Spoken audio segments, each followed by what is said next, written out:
Good morning, Facebook. Jerry Hattershite. It is cold. 1 Minute Mortgage Pro. I'll be relatively brief. I'm going to talk a little bit about credit cards again today.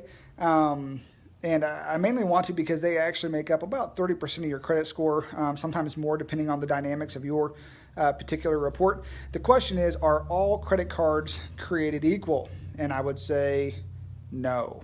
So here's what I'm getting at. I guess a couple things. Not all credit cards report to all three bureaus.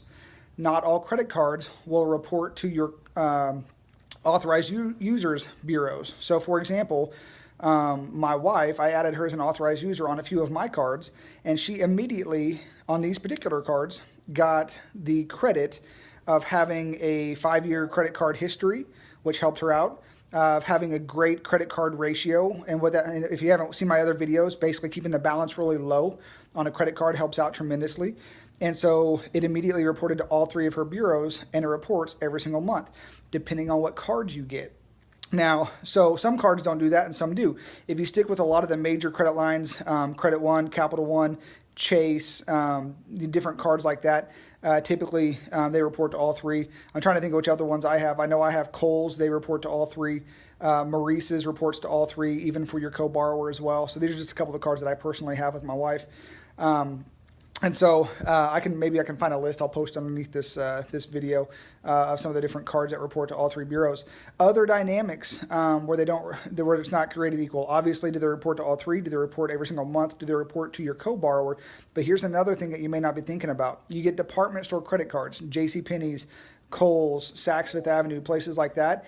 They do not build your credit as fast as a card that you can use anywhere, like a Capital One card. These gas cards and things like that, you can't use them everywhere.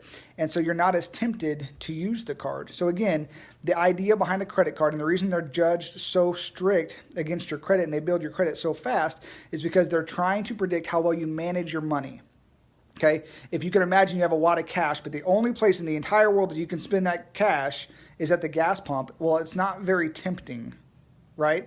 But if you could take the cash and you could spend it anywhere, it's more tempting. You're being tested at a higher level.